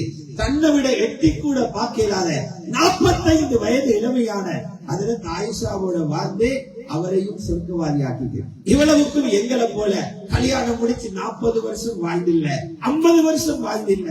ஹஜ்ரத் ஹதீஜாவோட மட்டுமே ஒரு 25 வருஷம் வாழ்ந்தாங்க. ஹஜ்ரத் சௌதாவுடன் 13 வருடங்கள், ஹஜ்ரத் ஆயிஷாவுடன் 9 வருடங்கள், மத்த எல்லாம் அதை விட குறைய கடைசியாக முடித்தார்கள். ஹஜ்ரத் மைமூனாவை 3.5 வருஷம் மட்டும்தான் அவங்களோட வாழ்ந்தாங்க. எல்லாரும் சொர்க்கம், எல்லாரும் சொர்க்கம். இது எப்படி சாத்தியப்பட்டுச்சு? இவ்வளவு பேரை முடிச்சுட்டு சொல்றாங்க, நானே உலகத்தின் தலை சிறந்த கணவன், கணவன்மார்கள் பார்த்து என்ன போல ஆகுங்க. அப்ப பார்த்தா ரசூல் ஸல்லல்லாஹு அலைஹி வஸல்லம் என்னத்தை வச்சு அவங்களை சிறந்த கணவர் என்றாங்க? வீடுகள் டபுள் தட்டுல கொடுத்தாங்களோ, பட்டு புடவையால மனைவிமார்கள் அலங்கரித்தாங்களோ, காலும் கையும் நிறைய நகைய போட்டார்களோ, அல்லது ஒவ்வொரு நாளும் பயணம் கூட்டிட்டு சுற்றி திரிந்தார்களோ பார்த்த ஒன்றுமே இல்லை. அந்த மனைவிமார்கள் வாழ்ந்த வீடுகளை பார்த்தா அல்லாஹ்வை குர்ஆன்ல சொல்றான், வீடு என்று சொல்றதை விட ரூம் என்று சொல்றது நல்லா. சின்ன அறைகளுக்குள்ளதான் இருந்தாங்க. ஹுஜராத் என்ற சூறாவை இருக்குது, அவங்களோட ரூமை பத்தி பேச, அறைகள், அந்த ரூமுடைய பேர் அறைகள். எவ்வளவு சின்ன வீடு! தஹஜ்ஜுத் தொழுகை தொழும் போது மனைவியில காலை தள்ளிட்டு தான் சுஜூதுக்கு போகணும். இதுதான் அவங்களோட ரூமோட சைஸ். 6 வயது சிறுவன் ஹசனுல் பஸரி ரஹ்மத்துல்லாஹி அலைஹி அவருடைய சின்ன காலத்தில் நபிகளாரின் வீடு உடைக்கப்பட முன்பே அந்த வீட்டுக்குள்ளே கபர் இருக்குது, அதுக்கு சலாம் சொல்ல போறாரு, கையை உயர்த்தினார், ரசூலுல்லாஹ்வின் வீட்டு கூரையில கை முட்டுது. 6 வயசு பையன் அவரை கையை நீட்ட சொன்னா எத்தனை அடி உயரமாய்ப்பாரு? அல்லாஹ்வுடைய ரசூலின் வீடு. இதை அவர் பயான் செய்கிறாரு. ஹசனுல் பஸரி ஒரு பெரியவராகி மாணவர்களுக்கு பாடம் நடத்துற காலத்துல மாணவர்கள் கேட்டாங்க, உஸ்தாதே, கூரையில ரசூலுல்லாஹ் வீட்டு கூரையில் என்ன போட்டிருந்தாங்க? எங்களோட வீட்டுல ஓடு இருக்கும், சீட் இருக்கும், கொங்கீட் இருக்கும், சிலப்பு இருக்கும். சொன்னாங்க, சாஹிபுல் மிஅராஜ், மிஅராஜுக்கு போன ரசூலுல்லாஹ் வீட்டு கூரையில ஈச்சம் ஓலைகளை விரித்து வைக்கோல மேலான பரப்பி இருந்தாங்க. இந்த வீட்டுக்குள்ள இருந்து சொல்றாங்க, நானே சிறந்த கணவர். எங்களை தலையெல்லாம் சுத்துது. எப்படிதான் அப்படி சொன்னாங்க? அந்த வீட்டுக்குள் இருக்கிற பொருளாதாரம் இன்னைக்கு எங்கட ஊர்ல இருக்கிற ஒரு ஏழையில வீட்டுல கூட இல்லாத மிகவும் தாழ்ந்து போன பொருளாதாரம். ஸல்லல்லாஹு அலைஹி வஸல்லம் மனைவிமார்கள் சொல்றாங்க, 3 தலைப்புற பார்த்தோம், 2 மாசம் நிறைஞ்சு போச்சு, ஒருத்தருடைய வீட்டுலயும் அடுப்பு பத்த வைக்கிறதுக்கு சாமான் இல்ல, அடுப்பு மூட்டி சமைக்கிறதுக்கு சாமான் இல்ல. கேட்டாங்க, என்னம்மா சாப்பிட்டீங்க? அல் அஸ்வதை, 2 கருப்புகள் ஈச்சம்பழத்தை தின்று தண்ணீரை குடிச்சோம். இப்படி எந்த வீடு சரி இருக்குதா? 2 மாசம் ஈச்சம்பழம் தண்ணியோட காலம் மூட்டினோம். ஹயாத்து சஹாபால இருக்குது, மக்ரிப் நேரம் ஹஜ்ரத் ஆயிஷாவுக்கு ஒரு இறைச்சி துண்டு ஹதியா கிடைக்குது. அத கையில எடுத்தோன்னு ஒரு பெண் வந்து சொன்னா, ஆயிஷா, விளக்குண்டு பத்த வைங்க, லாம்பொண்டு பத்த வைங்க, அந்த வெளிச்சத்துல வெட்டுங்க, கைகளுக்கு பாதுகாப்பாக இருக்கும் என்று சொன்ன நேரம், அந்த காலத்துல மண்ணெண்ணெயில இல்ல, ஜெய்தூன்ல தான் விளக்கு பத்த வைப்பாங்க. அந்த உம்மா சொன்ன அந்த சின்ன பெண் சொன்ன பதில் இருக்குது, எங்கள் எல்லாருக்கும் உம்மமாரும் சொன்னது போல நபிகளாரின் மனைவிமார்கள் எல்லாம் எங்கள் எல்லோருக்கும் உம்மமார், உம்மஹாத்துல் முஃமினீன், முஃமின்களின் தாய்மார்கள். எல்லோருடைய நெஞ்சையும் எரித்து போடுகிற ஒரு வார்த்தை சொன்னார்கள். இந்த பகல் நேரத்தில் விளக்கு பத்த வைக்கிற எண்ணெய் இருந்திருந்தா அதை குடிச்சு என்ற பசியை போக்கி இருப்பேன். இந்த வீட்டுக்குள் இருந்துதான் ரசூலுல்லாஹ் சொல்றாங்க, நான் தான் சிறந்த கணவன். இது எப்படி சாத்தியப்படும்? இப்ப இருக்கிறது போல 5 பவுன் 6 பவுனுக்கெல்லாம் காதில கழுத்தில அப்படி பெரிய தங்க நகை போட்டதாக அதில் ஹதீஜா போட்டிருப்பாங்க. மற்றவர்களுடைய பெரிய செய்திகள் இல்ல. அதிகமாக அவங்க பாவிச்சது யமனிலிருந்து வருகிற மரக்கட்டை, ஒரு மரக்கட்டை வரும், அதை தஸ்பீஹ் மணி போல கழுத்தில போட்டிருப்பாங்க. இதுதான் அவர்களுடைய நகை. இதை போட்டுட்டு சொல்றாங்க, நான் தான் சிறந்த கணவர். நான் தான் வரலாறு படிச்சளவில ஸல்லல்லாஹு அலைஹி வஸல்லம் ஒரு நாள் கூட உல்லாச பயணம் போனதாக பார்த்ததே இல்லை. சுற்றுப்பயணம் நாங்க நூரலியா போறது போல, கொழும்புக்கு போறது போல ரசூலுல்லாஹ் மனைவிமார்களை அழைத்துக் கொண்டு சுற்றுப்பயணம் போனதே இல்லை. போக நேரமும் கிடைக்க இல்லை. அவர்கள் இப்படி செய்திருக்கலாம். மக்காவுடைய வெற்றி ஹிஜ்ரி 8ஆம் ஆண்டு நடக்குது, அது ரமலானிலே நடக்குது. அப்போது மக்காவில போயிட்டு ஒரு மாத காலம் ரசூலுல்லாஹ் தங்கி இருந்தாங்க. ஒரு மாதம் மக்கால தங்கி இருந்தாங்க. அப்போ சொல்லி இருந்துச்சு, ஆயிஷா கிட்ட 80 கிலோமீட்டர்ல தான் தாயிஃப் இருக்குது, நல்ல கூலாகவும் இருக்கும், ஃப்ரூட்ஸும் நிறைய கிடைக்கும், ஒரு 2-3 நாளைக்கு போயிட்டு நல்ல ஓய்வாக இருந்துட்டு வரலாமேன்னு கூப்பிட்டு இருக்கலாம். கூப்பிட நேரமும் இல்ல, கூப்பிடவும் இல்லை. ஆனா சொல்றாங்க, நானே சிறந்த கணவர். நாங்க கணவன் மனைவியாக வாழ்ற வாழ்க்கையும் ரசூலுல்லாஹ் சிறந்த கணவர் என்று சொன்னதையும் வச்சா எங்க யாருக்கும் படவே படாது. எப்படிடா சிறந்த கணவர்னு சொல்றாங்க? நாங்க நினைச்சதே இல்லை. நாங்க இன்றைக்கு முயற்சி செய்தத அவங்க அடைய முயற்சி செய்தலே. நாங்க என்னென்னவோ முயற்சி செய்து அதால சந்தோஷத்தை உண்டாக்கி சிறந்தவர்களாக வாழ நினைக்கிறோம். ஹபீப் ஸல்லல்லாஹு அலைஹி வஸல்லம் அப்படி வாழ்ந்தார். இப்பதான் புரியுது, ரசூலுல்லாஹ் இன்னொரு பாதையில முயற்சி செய்திருக்கிறாங்க. நாங்கெல்லாம் உலகத்தை கொடுத்து திருப்தி அடைய பார்த்திருக்கிறோம். ஸல்லல்லாஹு அலைஹி வஸல்லம் உலகம் எப்படி கிடைக்கிறோ நல்லா கிடைச்சா நல்லா பாவிச்சாங்க. அது இல்லாத போதே உலகத்தை கிடைக்கூடும் என்று அலையல்ல, கிடைக்கிறதை கொண்டு போதுமாக்கி கொண்டாங்க. ஆனால் நான் ஆரம்பத்தில் சொன்னேன்ல, கணவன் என்றா யாருன்னு அந்த வரைவிலக்கணப்படி நடந்திருக்கிறாங்க. கணவன் என்றா யார்? தன்னோடு நெருங்கி வாழ வந்த மனைவியை இறைவனிடம் நெருக்கி வைப்பவரே உண்மையான கணவன். அந்த செய்த ரசூலுல்லாஹ் ஒரு அணுவும் குறையாம செஞ்சிருக்கிறாங்க. எப்படி பண்ணிருக்கிறாங்க பாருங்க. நபி ஸல்லல்லாஹு அலைஹி வஸல்லம் மனைவி ஹஜ்ரத் ஆயிஷா முழு குர்ஆனையும் மனப்பாடமாக்கின ஹாஃபிஸா. முழு குர்ஆனையும் மனப்பாடமாக்கினாங்க. எப்போ தெரியுமா? குர்ஆன் ஒன்று திரட்டப்படாத காலம். முள்ளிலும் நெஞ்சிலும் தோள்களிலும் எழுதப்பட்டிருந்த காலம். ஒரு தொகுப்பாக குர்ஆன் இல்லை, பகுதி நேர மதரசாவும் இல்லை, முழு நேர மதரசாவும் இல்லை, ஆன்லைன் மதரசாவும் இல்லை. அப்படிப்பட்ட காலத்தில் வானத்திலிருந்து வஹி இறங்க இறங்க இறங்க குர்ஆனை பாடமாக்கி ரசூலுல்லாஹ் பார்த்திருக்க ஹாஃபிஸான ஒரு பெண் தான் ஹஜ்ரத் ஆயிஷா. இது எங்க நடந்துச்சு? கணவரிடத்துல பாடம் கொடுத்து ஹாஃபிஸா. வீட்டுல சமைக்க வழி இல்லதான், ஆனா வீட்டுக்குள்ளே ஹாஃபிஸா உருவாகிறாங்க. சில பேர் சொன்னாங்க, ஆயிஷாவுக்கு என்ன, அவருக்கு தானே புள்ள இல்ல, என்னவோ பாடமாக்கலாம். அத அந்த பேச்சை உடைக்கிறதுக்கோ தெரியா 3 பேர் மரணம் செஞ்சு முடிச்சிட்டாங்க. ஹஜ்ரத் ஹப்ஸா, ஹஜ்ரத் உமரின் மகள், ரசூலுல்லாஹ்வுக்கு மனைவி, அவரும் குர்ஆனை மரணம் செஞ்சா. 5 பிள்ளைகளோட உம்மா ஹஜ்ரத் உம்மு சலமா, அவரும் குர்ஆனை மரணம் செஞ்சு முடிச்சாங்க. நபிகளாரின் 3 மனைவிமார்கள் குர்ஆனை மரணம் செஞ்சு முடிச்சாங்க. ஹஜ்ரத் ஆயிஷா ரலியல்லாஹு அன்ஹா 2220 ஹதீஸ்களை பாடமிட்டு அந்த ஹதீஸ்களை வீட்டுக்குள்ளே வகுப்பு வைத்து மாணவர்களுக்கு கற்றுக் கொடுத்தார். முழு குர்ஆனுக்கும் எந்த ஆயத்தை ஓதினாலும் விளக்கம் சொல்லும் தஃசீருடைய ஆற்றல் ஹஜ்ரத் ஆயிஷாவுக்கு இருந்துச்சு. எல்லா சஹாபாக்களும் ஆலிம்கள் அல்ல, எல்லா சஹாபாக்களும் முஃப்திகள் அல்ல. சுமார் 2 லட்சம் சஹாபாக்களுக்கு மார்க்கத்தை சொல்லிக் கொடுக்க 132 பேர் தான் இருந்தாங்க. 132 ஆலிம்கள் சஹாபாக்கள். இவர்களை பற்றி இப்னுல் கய்யிம் அல் ஜௌசியா ஒரு கிதாபை எழுதியிருக்கிறார், இஅலாமுல் முவக்கியின். அந்த முஃப்திகளை 7 குழுக்களாக பிரிச்சிருக்கிறார். சில பேர் கொஞ்சமா ஃபத்வா கொடுத்தாங்க, சிலர் எதை கேட்டாலும் ஃபத்வா கொடுத்தாங்க. அப்படியான 132 பேரில் 24 பேர் பெண்கள். சுப்ஹானல்லாஹ் பாருங்க, மதீனாவுடைய 24 பெண்கள் முஃப்திகளாக இருந்தாங்க. அந்த 24 4 பேர்கள் ரசூலுல்லாஹ்வுடைய மனைவிமார்கள். ரசூலுல்லாஹ் மனைவிமார்களை மார்க்க தீர்ப்பு சொல்லும் முஃப்திகளாக உருவாக்கி விட்டார். அதுல 7 சஹாபாக்கள் இருந்தாங்க. எதில கேட்டாலும் பதில், இபாதத்தை கேட்டாலும் பதில், வியாபாரத்தை பத்தி கேட்டாலும் பதில், ஜினாயா குற்றவியலை பத்தி கேட்டாலும் பதில், எதுக்கும் பதில் சொல்ல ஆற்றல் உள்ளவர்கள் 7 பேர். அதுல 6 பேர் ஆண்கள், 7ஆவதால் ஹஜ்ரத் ஆயிஷா. இவ எந்த யூனிவர்சிட்டியில வெளியானா, எந்த மதரசால வெளியானா?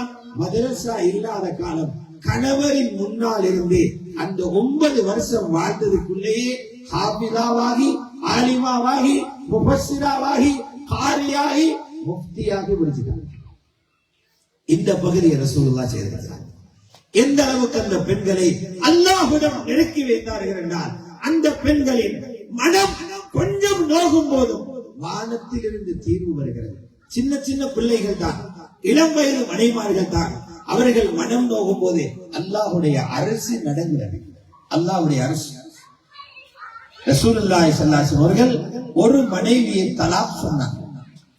ஒரு தலாக் சொன்னாங்க. யாரு மனைவி?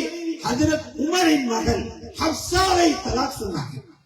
அட தலாக் சொன்னா ஒரு பெண்ணுக்கு எவ்வளவு சோகமாயிருக்கு.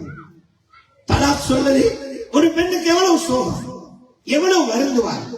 அவளது வாழ்க்கையின் ஓட்டமே இடையில நின்றது போல. இப்ப தலாக் சொன்ன என்ன ஆகிக்கணும்?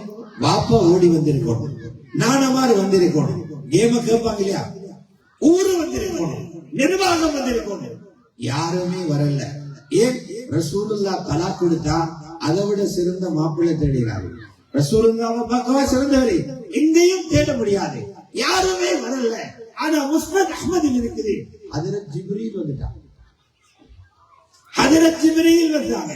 ஹஜ்ரத் ஜிப்ரீல் வந்து சொன்னாங்க, யா ரசூலல்லாஹ், அல்லாஹ்வுடைய ரசூலே, அல்லாஹ் உங்களுக்கு ஆர்டர் போட்டிக்கிறார், கட்டளை போட்டிக்கிறார். ஹப்ஸா ரலியல்லாஹு அன்ஹாவை திருப்பி எடுக்க சொல்லு. ராஜி ஹப்ஸா, ஒரு முறை தானே தலாக் கொடுத்தீங்க, திருப்பி எடுங்க. முத்தலாக் கொடுத்தா சட்டம் வேற, ஒரு முறை 2 முறை சொன்னா அதோட சட்டம் வேற. திருப்பி எடுத்தீங்கன்னா போதும். ராஜி ஹப்ஸா, ஹஜ்ரத் ஹப்ஸாவை திருப்பி எடுங்கள். ஏன் தெரியுமா? அல்லாஹ் சுவர்க்கத்திலும் இன்னஹா ஜௌஜத்துக்கு ஃபில் ஜன்னah, சுவர்க்கத்திலும் ஹப்ஸா உங்களுக்கு மனைவி. ஏப்பா, ஹப்ஸாவில் அவ்வளவு பெரிய திறமை என்ன இருந்துச்சு? வானத்திலிருந்து அல்லாஹ் தூதுவர் அனுப்பி இந்த தலாக்க முடிச்சுக்கோங்க, ரப்ப தீர்வு சொல்லி சேர்த்துக்கோங்க ஆர்டர் போடுற அளவுக்கு ஹப்ஸாவிடம் என்ன இருந்துச்சு? ஹப்ஸாவுடைய அழகல்ல, ஹப்ஸா போட்டிருந்த சட்டை அல்ல, ஹப்ஸா அணிந்திருந்த செருப்பு அல்ல, ஹப்ஸா படித்த கல்வி அல்ல, ஹப்ஸா செய்த ஜோப் அல்ல, ஹப்ஸாவிடம் இருந்த தங்கம் அல்ல, ஹப்ஸாவின் பேரில் எழுதப்பட்ட காணிகள் அல்ல. ஹப்ஸாவின் இரவு தஹஜ்ஜுதும் ஹப்ஸாவின் பகல் நோன்பும் அல்லாஹ்வை பிடித்து விட்டது. அல்லாஹ் சொல்லி அனுப்பினான். ஃபைன்னஹா ஸவ்வாபத்துன் கவ்வாமா. ஹஜ்ரத் ஹப்ஸாவுக்கு நீங்க 2 விஷயத்தை நல்லா படிச்சு கொடுத்திருக்கிறீங்க. நீண்ட நேரம் தஹஜ்ஜுத் தொழுகிறார், அதிகமான சுன்னத்தான நோன்புகளை பிடிக்கிறார். இந்த தஹஜ்ஜுதும் சுன்னத்தும் அல்லாஹ்வை கவர்ந்திருச்சு. அவரை நீங்க பிரியுறத ரப்பு விரும்பல. பாத்தீங்களா ரசூலுல்லாஹ் என்ன வேலை பாத்தீங்க? தன்னை நெருங்க வந்த மனைவி அல்லாஹ்வோட நெருக்கி விட்டாங்க. எவ்வளவு நெருக்கினாங்க? தலாக்கு கூட அல்லாஹ் பிரிஞ்சு நிக்கிறதுக்கு உடை இல்லை. அல்லாஹ் ஆள் அனுப்பி அவர்களுடைய தலாக்க முடிவு செய்கிறார். இன்னொரு பிரச்சனை வருது பாருங்க. ஹஜ்ரத் ஆயிஷா ரலியல்லாஹு அன்ஹா ரசூலுல்லாஹ்வோட ஒரு பயணம் போறாங்க. சஹீஹ் புகாரிலே இருக்குது. போகும்போது போட்டுக்கொண்டு போறதுக்கு மாலையும் இல்ல. தாத்தா அஸ்மா ரலியல்லாஹு அன்ஹா பலக கட்டையாக உள்ள அந்த மாலையை போட்டுட்டு போனாங்க. உரிய இடத்துக்கு போயிட்டு பார்த்தா மாலை விழுந்து. பலகையாக இருந்தாலும் மத்த வண்டியில கொடுக்கணுமே, அமர்ந்தவே ரசூலுல்லாஹ் கொஞ்சம் பேரை பிடிச்சு அனுப்பினாங்க. போய் பார்த்துட்டு வாங்கப்பா, போற பாதையில் எங்கேயாலும் விழுந்திருக்கு, போயிட்டு பார்த்துட்டு வாங்க. அதுக்கிடையே ரசூல் ஸல்லல்லாஹு அலைஹி வஸல்லம் ஹஜ்ரத் ஆயிஷாவுடைய மடியில சாஞ்சி தூங்கிட்டாங்க. புகாரியில் இருக்கிற செய்தி. போனவங்க கொஞ்சம் தூரமா போயிட்டாங்க. வுது இல்ல, அவங்களுக்கு தண்ணி கொண்டு போகவும் இல்லை. போன ஏரியாவில் தண்ணியும் இல்லை. தண்ணி இல்லை, இல்ல தயமும் செய்யலாம் என்ற சட்டமும் இல்லை. போனவர்களுக்கு ஒரு தொழுகை கலாவா போச்சு. நமக்கு தான் தொழுகையே பிரச்சனை இல்லை. தொழுகை கலாவாகிறது அது சும்மா ஒரு மூச்சு போற மாதிரி தாங்க. சஹாபாக்களுக்கு ஒரு தொழுகை கலாவாகிறது உசுறு போற மாதிரி, உசுறு போற மாதிரி. அழுதுகிட்டு வந்தார்கள். வந்தால் ரசூலுல்லாஹ்வுக்கு தூக்கம். ஆனால் ஹஜ்ரத் ஆயிஷாவின் தந்தை சையதுனா அபூபக்கர் ரலியல்லாஹு அன்ஹு நிக்கிறாங்க. வந்தவர்கள் சொன்னாங்க, மகள் செஞ்ச வேலையில எங்கட தொழுகை மிஸ்ஸா போச்சு. ஆயிஷா சொல்றாங்க, வாப்பா கைய பொத்தி ஒரு அடி அடிச்சாரு, எனக்கு அவுஜாத்தினி ரொம்ப வலிச்சுது எனக்கு.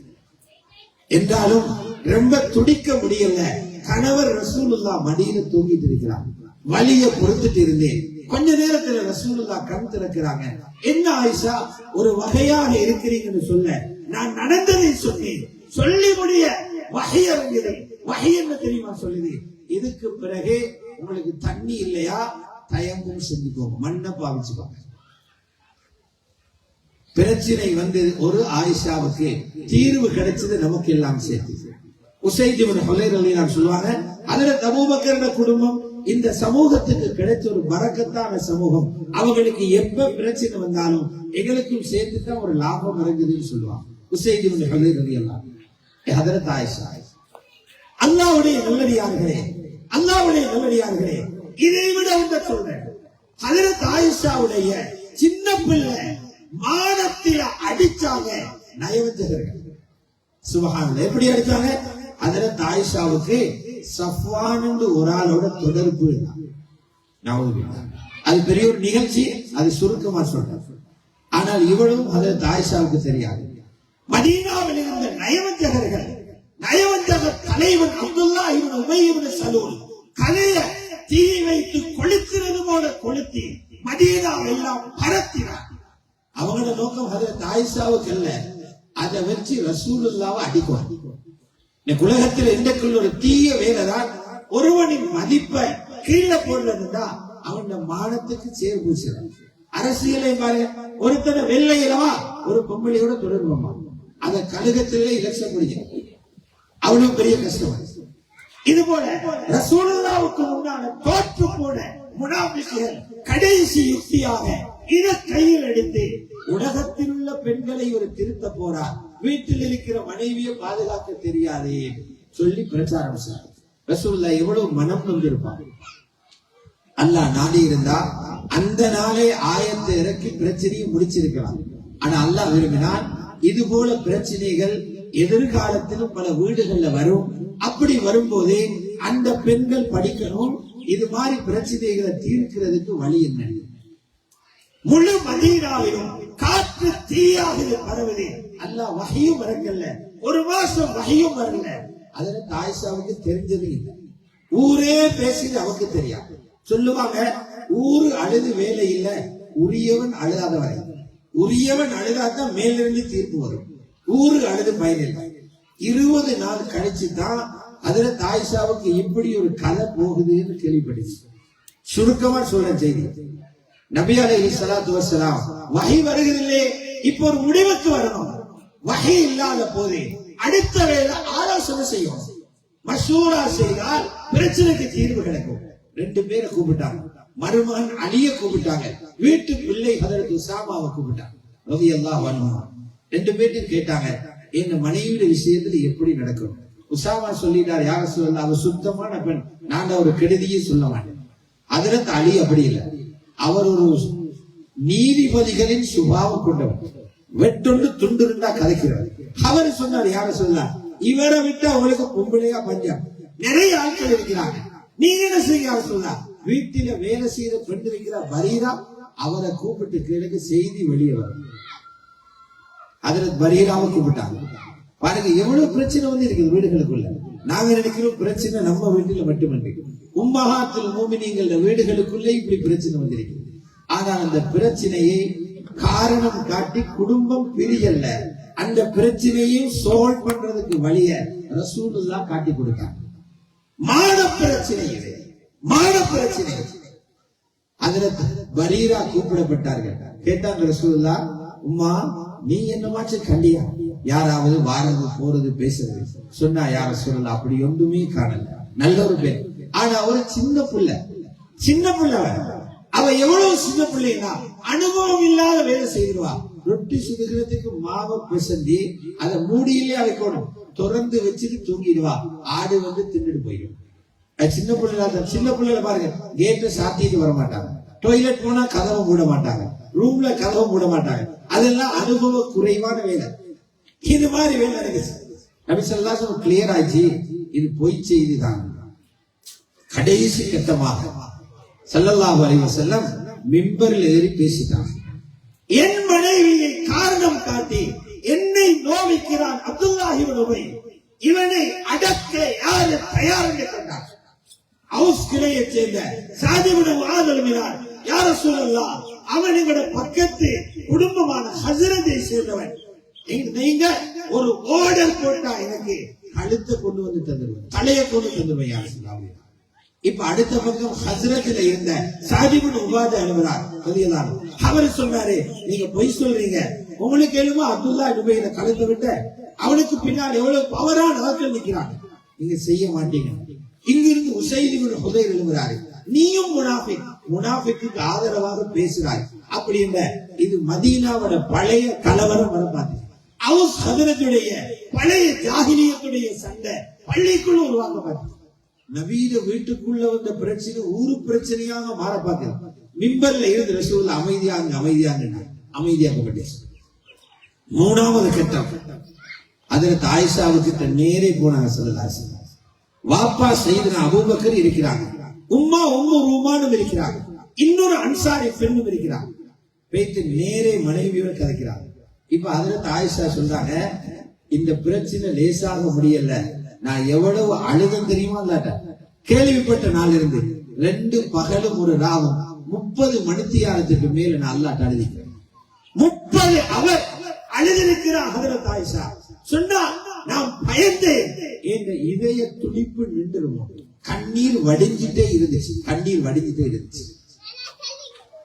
இப்ப ரசூலுல்லாஹி ஸல்லல்லாஹு அலைஹி வஸல்லம் ஹம்து ஸலவாத் ஓதி சொன்னாங்க, ஆயிஷா, நீங்க ஒரு சுத்தமான பெண்ணுன்னா அல்லாஹ் உங்களை சுத்தமான பெண்ணுன்னு அறிவிப்பாங்க.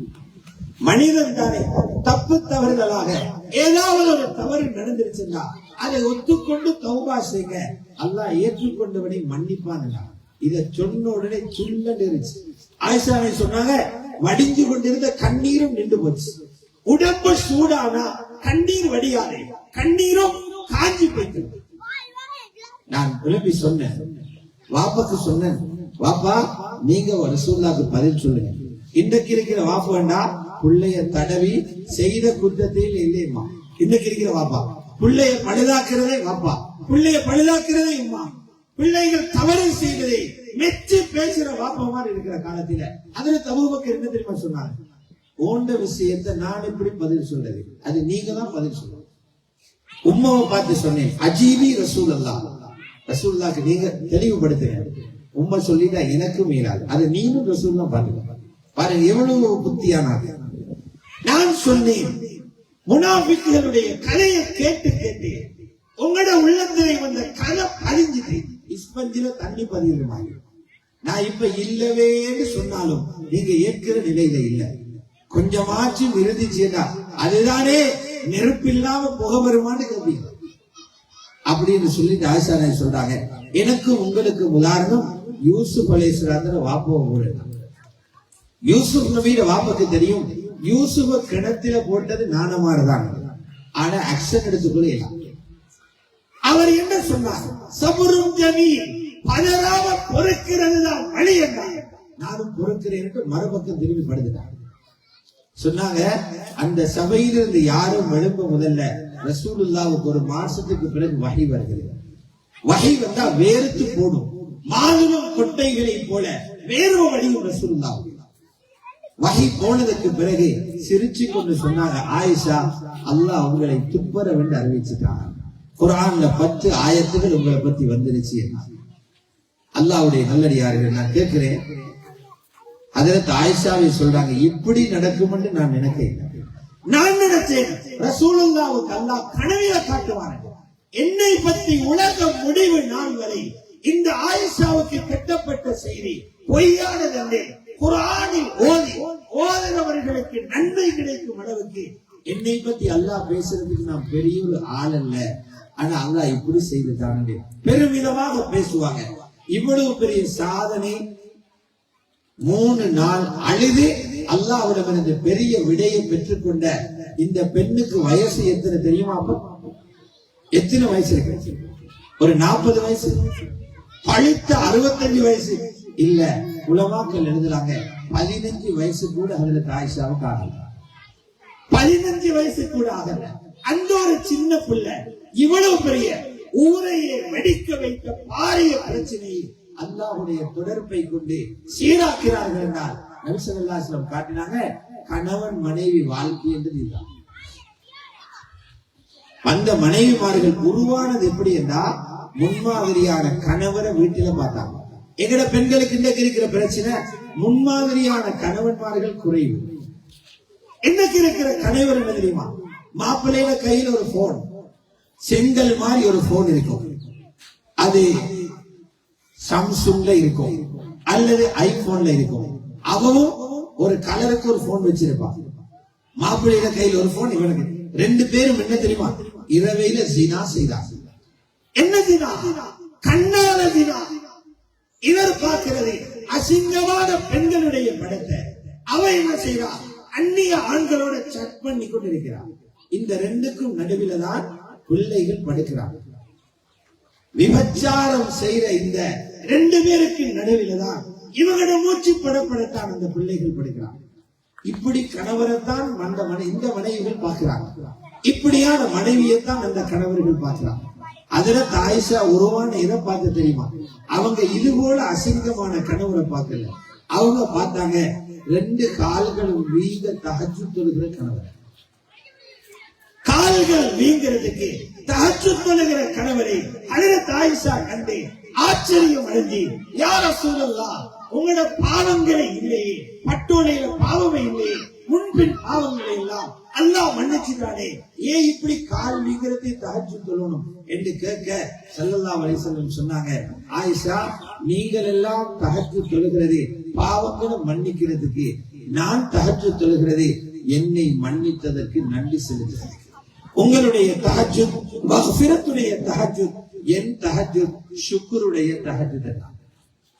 இன்னொரு நாள் இரவில் எழுப்பி பார்க்கிறாங்க ரசூலுல்லாஹ். பக்கத்துல படுத்திருந்த ரசூலுல்லாஹ்வை காணோம். அதுல ஆயிஷா நினைச்சாங்க இன்னொரு மனைவிட்டு போயிருப்பாங்க அல்லது அடிமை கிட்ட போயிருப்பாங்க. அந்த வீடுகள் எல்லாம் வைத்து செருப்பு செக் பண்றாங்க. ரசூலுல்லாஹ் செருப்பு இருக்கிறாங்க, எங்கேயும் காணல. சத்தம் கேட்குது கபரிஸ்தானத்துல, ஜன்னத்துல் பகீல அழுதழுது மையத்துகளுக்காக மன்றாடுகிறாங்க. அதுல ஆயிஷா ஓடி வந்தாங்க.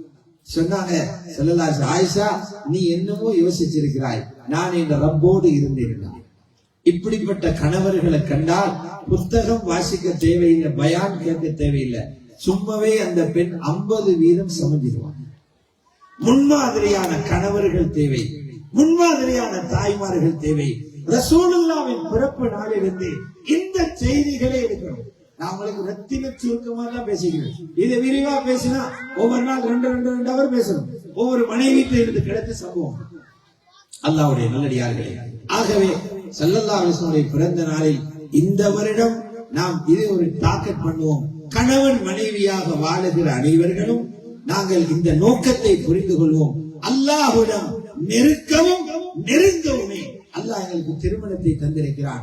இதை எங்கள் வாலிபர்களுக்கு உணர்த்துவோம், வாலிப பெண்களுக்கு உணர்த்துவோம். ரசூலுல்லாவை போல வாழுவோம், ரசூலுல்லாவை போல வாழுவோம். நபியின் மீது உண்மையில் ஹுப் இருக்கிறால் அந்த ஹுப்பை வாயுடன் நிற்காது. உண்மையான ஹுப்பு வாழ்க்கையாக வெளிப்படணும். ஹுப்புடைய அடையாளமே இத்திபாதான், ஸல்லல்லாஹு அலைஹி வஸல்லம் பின்பற்றுவதுதான். அப்படியான ஒரு சிறப்பான வாழ்க்கையை வாழ்வதற்கு வல்லவன் அல்லாஹ் ஜல்ல ஜலாலுஹு எங்கள் அனைவர்களுக்கும் தௌஃபீக் செய்வானாக. அல்லாஹ் எங்களுடைய பாவங்களை மன்னித்தருள்வாயாக. முழு உலகத்திலும் வாழும் முஃமினான முஸ்லிமான ஆண்கள் பெண்கள் அனைவர்களது பாவங்களை மன்னித்தருள்வாயாக. இந்த ஊரை பொருந்திக் கொள்வாயாக.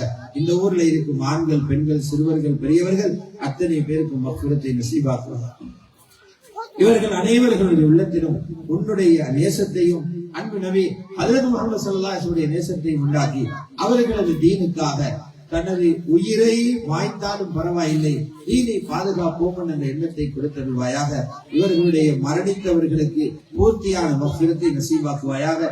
நோயாளிகளுக்கு ஆரோக்கியத்தை கொடுப்பாயாக. கடனாளிகளுக்கு விடுவை ஏற்படுத்துவாயாக. கவலைகளை போக்கி வைப்பாயாக. உலகத்தில் சந்தோஷமாக இருப்பது போன்று நாளை கியாமத்திலும் சுவர்க்கத்தில் சந்தோஷமாக வாழ்வதற்கு அனைவர்களுக்கும் அருள் புரிந்தருவாயாக. நல்ல காரியங்களுக்காக உடலால் பொருளால் ஆலோசனைகளினால் யாரெல்லாம் முயற்சித்து முன்வருகிறார்கள்